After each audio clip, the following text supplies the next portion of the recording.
The Astra Militarum is one of the most diverse armies inside Warhammer 40k. Regiments come in all shapes and sizes, with their own cultures, beliefs and battle doctrines. Today, we're going to be looking at the Tanith First and Only Guard Regiment. The Tanith First are a unique guard regiment.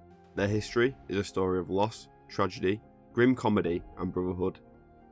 The Tanith First, more commonly known as Gaunt's Ghosts, are a popular regiment and have inspired a popular book series inside the Black Library. The Ghosts were raised from a frontier world known as Tanith in the Sabbat Worlds sector. A heavily forested frontier world, Tanith originally was a feudal world, ruled by a planetary monarchy. This rule came to an end when the Wood Warriors, legendary Tanith fighters, overthrew the monarchy, organising the world of Tanith into democratically elected city-states. The planet was covered in dense forests of mobile trees. Yes, that's right, I said mobile. These forests were known as Nalwoods, animal-plant hybrids. The main industry and export of Tanith was this Nalwood, where they would carve and create sculptures from them. These moving forests made any roads or paths through the trees quickly obsolete, and for this reason, the Tanith have developed an almost supernatural sense of direction, bred into them by adapting to this environment. The Tanith people were pale-skinned and dark-haired, with a lilting, sing-song accent when they spoke their dialect of Low Gothic. Most Tanith men were tattooed with blue ink from the time of their youth. At their founding, 3 Tanith regiments were raised, a majority of the regiments being made up of infantry with some supporting vehicle and a few artillery pieces. The regiment sourced a lion's share of the troops from local planetary defence forces known as the militiamen. Some more dangerous criminals were also pressed into service. The leadership position of this force was assigned to Colonel Commissar Ibram Gaunt. It is incredibly rare for a guard regiment to be put solely under the command of a commissar. This honour was granted to Ibram Gaunt by the War Master. I'll go into more detail on Ibram Gaunt at a later date in a separate video because he's got a very interesting story and it's something I'd really like to talk about. When Gaunt landed on Tanith, he was not pleased with the original appearance of his troops. They appeared a scraggly mess of ill-disciplined scruffy soldiers. However, his opinion would quickly change. Gaunt, not one to tarry or enjoy the comforts of Tanith, ordered immediate departure from the planet, a move that was quite fortunate. During this departure, a Chaos War fleet arrived and began a full-scale invasion of Tanith. Gaunt was left with a single hard choice: die on Tanith, defending an heroic but lost cause, or evacuate as many troops as he could gather. The regiments were quickly loaded and transported to carrier ships, but not before the Chaos invasion began. Gaunt survived, being one of the last members of the regiment to make it off planet, and he reorganised the survivors into a single infantry regiment, the Tanith First, soon also known as the First and Only. Alongside 2/3 of the regiments being killed, the Tanith regiment also lost the majority of their heavy equipment and the entirety of the Tanith officer corps. On the regiment's first battlefield on the world of Blackshard, the Tanith guardsman Mad Larkin coined the nickname Gaunt's Ghosts. Use of the nickname Ghosts had a dual meaning.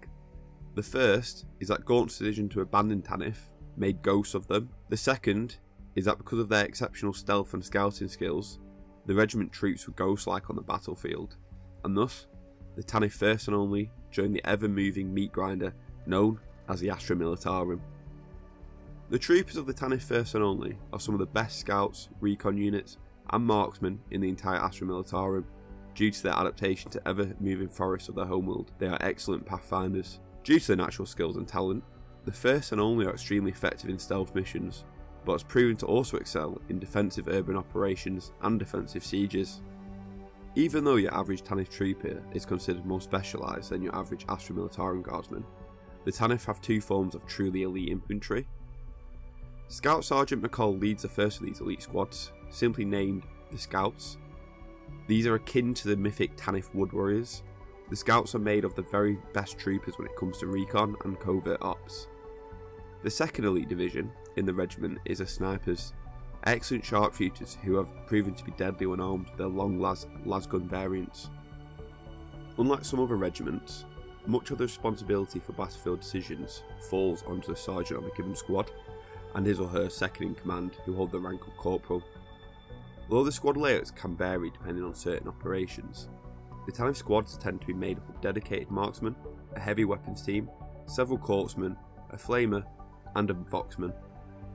In general, the Ghosts maintain a balanced squad capable of handling a range of adversaries and issues. The regiment also gives an extraordinary amount of freedom to individual squads. While they are still expected to achieve the goal of orders given from commanders and colonels, the sergeants are given a huge amount of freedom in which they complete their tasks. The mix of independent squads, communication through dedicated marksmen, and light infantry specialisation allows the regiment to be extremely effective at outmanoeuvring enemies and also reacting to change on the battlefield at lightning pace. Colonel Commissar Gaunt reinforces this unique operation style by ensuring all his officers understand the overall tactical situation for all his conflicts, even sharing prohibited information with his officers to ensure they have as much information available.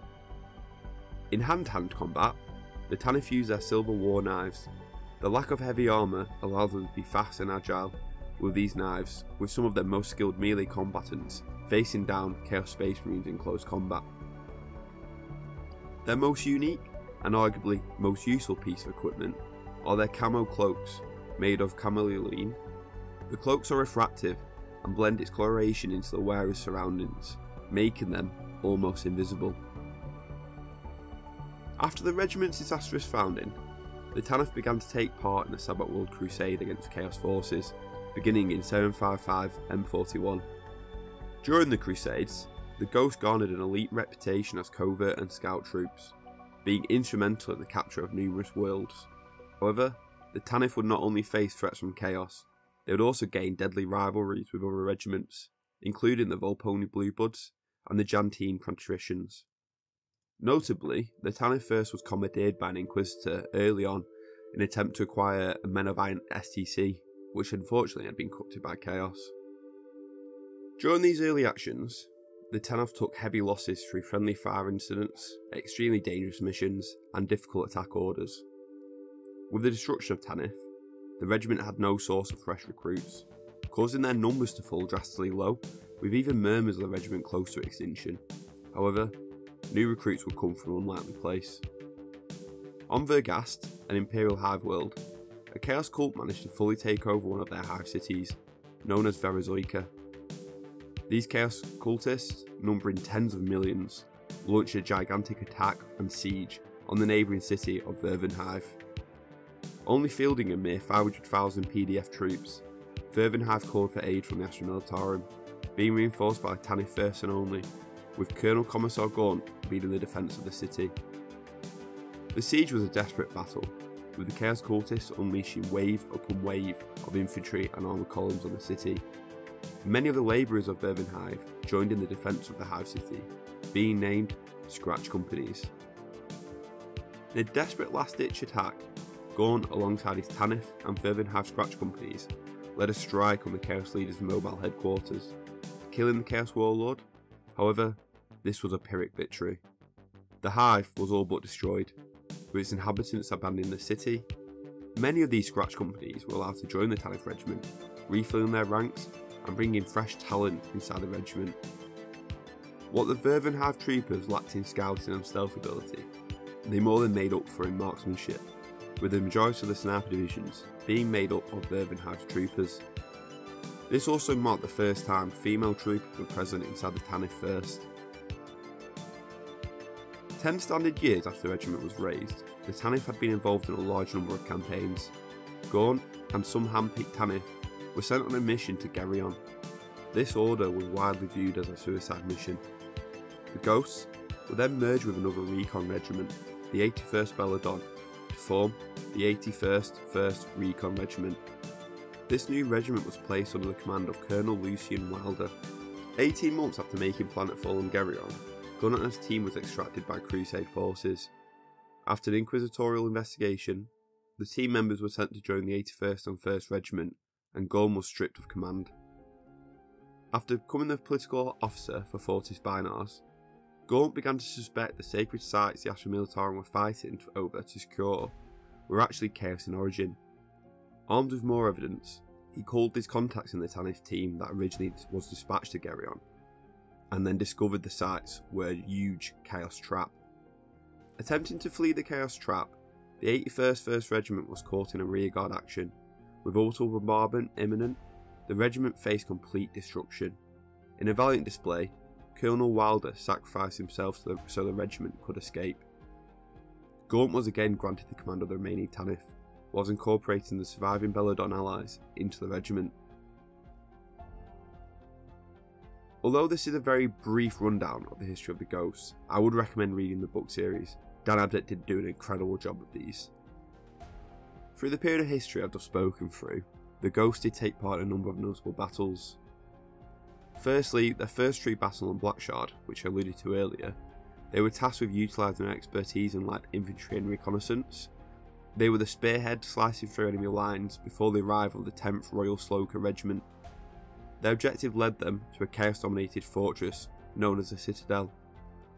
The forward teams infiltrated the stronghold, uncovering an ancient artefact amidst the ruins.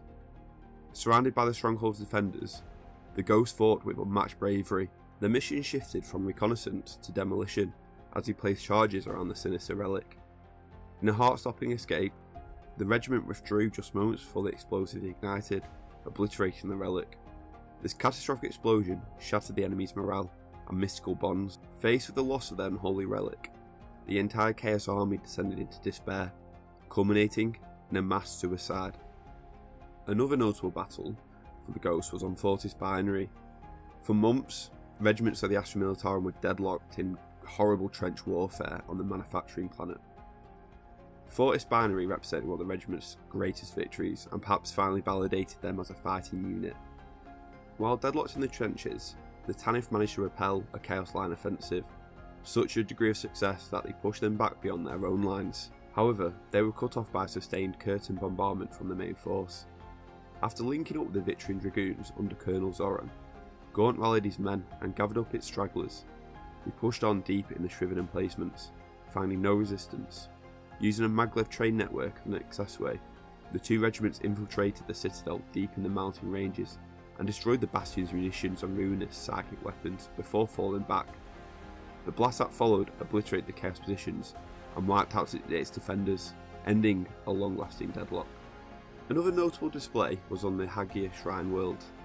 The Ghosts fell upon one of their darkest hours here. After Lord General Lugo turned an assured victory into a bloody massacre, Gaunt, the commanding officer, was blamed and disgraced.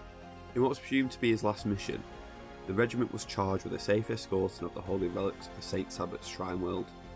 The battles on Hagia were hard fought and bloody, with a large number of troopers being wounded in the initial phase of the Honour Guard mission. The comradeship of the regiment itself was put to the test, as cracks in the relationship between the original Tanith and the newly joined Vergestites began to show. At the action's end, the Ghosts had scored a major victory for the Crusade and the regiment personally, with significant steps towards the integration of the new Vergestites into the regiment being made, and Gaunt himself regaining his honour at the loss of that incompetent Lord General. On Fantine, the Ghosts really proved themselves in their covert operations. They dropped into the high altitude city of Sirenholm under a rain of fire from arch-enemy attack squadrons.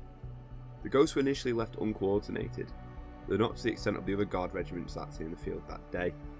Undersupplied while fighting seasoned Chaos soldiers, the Ghosts once again proved themselves to be one of the most stealthy regiments inside the Guard. The Ghosts managed to win a victory at Sirenholm, not by sheer manpower, but through the independence and resourcefulness of their common soldiers. Later in the campaign, the Ghosts found themselves fighting the Lord's capital, Orenburg, where the leader of the arch-many forces on the planet, the Blood Pact, was meant to be stationed, with the actions of a special infiltration team, codenamed Larisal, taking a pivotal role in the eventual victory for Imperial forces on this most vital world. The Tanith garnered much esteem in this campaign, in the eyes of Lord General Van Voigts, but no number of battle honours could make up for those the regiment lost in the war zone of this polluted world, as they took heavy casualties. The final battle we'll talk about is the Battle of Monfax. Monfax was a death world, and went down in both regimental lore and Crusade archives with a degree of mystery. Having bedded down in wait for the arch-enemy assault for almost a week, the Tanith eventually moved on a significant enemy advance with the intention of hitting it from the flank. However, the tactics was predicted, and the flanking elements were engaged and pinned down, as the jungle areas became overrun with a sudden rainstorm. While most of the regiment were left pinned down under fire, and the fierce conditions. A small detachment of men under Gaunt and Korbach separated in search of a missing platoon commanded by Rawn. For reasons classified by the Inquisition, they pulled back and was reinforced by a similarly sized detachment of Volponi Blue Bloods. This task force continued beyond the enemy advance and located an ancient structure assaulted by thousands of Chaos troops, and in a late action late and inexplicable by tacticians, wiped them out to a man without suffering any losses. This success is still a matter of dispute with the Ordo Xenus and the Ordo Malleus, but in reality, the Ghost fought alongside Eldar to repel the attack. Thank you everyone for listening today. The Gaunt's Ghosts are an incredible regiment and I absolutely love covering them. The book series is probably one of my favourite 40k book series, and I would honestly advise everyone to read through them because they are great. If there are any regiments you'd like covering, or if there's any other videos you'd like doing, feel free to let me know. Also, a big shout out to everyone giving me constructive feedback and encouragement. The love generally means so much to me, and it's honestly a dream come true to be able to have so many people watching these videos. Thanks again, guys. See you in a bit. Bye.